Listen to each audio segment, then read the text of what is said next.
జై శ్రీరామ్. 2022 నుంచి 2024 జూలై వరకు మొత్తం 11 ప్రెడిక్షన్స్ అనేవి ప్రూవెన్ అయ్యాయి. మరియు నా వాట్సాప్ గ్రూప్ లింక్ కూడా ఇచ్చాను క్రింద డిస్క్రిప్షన్లో. ఇది నిజమా కాదా అనుకుంటే కనుక ఈ 11 ప్రెడిక్షన్స్ అనేవి కింద డిస్క్రిప్షన్లో ఉంటాయి. మీరు చెక్ చేసి నిజమైతేనే నా వాట్సాప్ గ్రూప్ లింక్ యాడ్ అవ్వండి మరియు నా ఛానల్ని సబ్స్క్రైబ్ చేసుకోండి. మిథున్ రాశికి అధిపతి బుధుడు.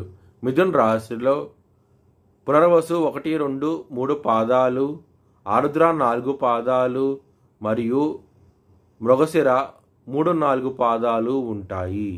ఈ నక్షత్రం వాళ్ళందరికీను నేను చెప్పే వార ఫలితాలు వర్తిస్తాయి. ఈ వారంలో లగ్నాధిపతి అయిన బుధుడు సింహరాశిలో ఉన్నారు. సింహరాశిలో బుధుడికి చాలా బలం అంటూ ఎక్కువగా ఉంటుంది కాబట్టి మీకు చాలా మంచి ఫలితాలంటూ ఉంటాయి. ఇక్కడ బుధుడు సూర్యుడితో కలవబోతున్నారు 16వ తారీఖు నుంచి. దాని మూలంగా మీకు చాలా మంచి డెవలప్మెంట్స్ అంటూ ఉంటాయి. ముఖ్యంగా మీకు డబ్బు రావాల్సి ఉంటే కనుక డబ్బు కూడా వచ్చే అవకాశం ఎక్కువగా ఉన్నది. ఈ వారంలో చాలా ఆనందంగా ఉంటారు. ఇక్కడ శుక్రుడు కూడా సింహరాశిలో ఉన్నారు కాబట్టి మీకు చాలా మంచి ఫలితాలంటూ ఉంటాయి. ముఖ్యంగా ఆడవాళ్ళ మూలంగా మీకు ఇంప్రూవ్మెంట్స్ అనేవి కనబడతాయి. ముఖ్యంగా బిజినెస్ పరంగా మాత్రం చాలా డెవలప్మెంట్స్ అంటూ ఉంటాయి. ఆడవాళ్ళతో మంచి ప్రాజెక్ట్ వచ్చే అవకాశం ఎక్కువగా ఉన్నది ఈ వారంలో. శని దృష్టి ఇక్కడ సూర్యుడి మీద, బుధుడి మీద మరియు శుక్రుడి మీద పడబోతోంది. శని ఏదైనా సరే ఇస్తే కనుక అది పర్మనెంట్గా ఉంటుంది.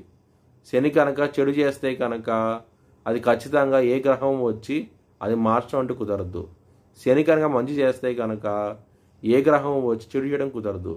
సో శని కనుక మీ జన్మ జాతకంలో బలంగా ఉంటే కనుక ఈ వారంలో మీకు ధనపరంగా, కెరియర్ పరంగా మరియు హెల్త్ పరంగా చాలా మంచి డెవలప్మెంట్స్ అంటూ ఉంటాయి ఈ వారంలో. ఒకవేళ మీ జన్మ జాతకంలో శని బలంగా ఉంటే, ఎవరికైతే జన్మ జాతకంలో శని కనుక బలహీనంగా ఉంటారో వారికి మాత్రం వృత్తిపరంగాను మరియు హెల్త్ పరంగాను డబ్బు పరంగాను ఇబ్బంది పడే అవకాశం ఎక్కువగా ఉన్నది ఈ వారంలో. మీ భవిష్యత్ వివరాల కోసమై HLN జ్యోతిష్యాలయాన్ని సంప్రదించండి. 2024 భారత్ ప్రైమ్ మినిస్టర్గా నరేంద్ర మోడీ రీఎలక్ట్ అవుతాడని చెప్పి నేను మార్చ్ 2022లో చెప్పడం జరిగింది.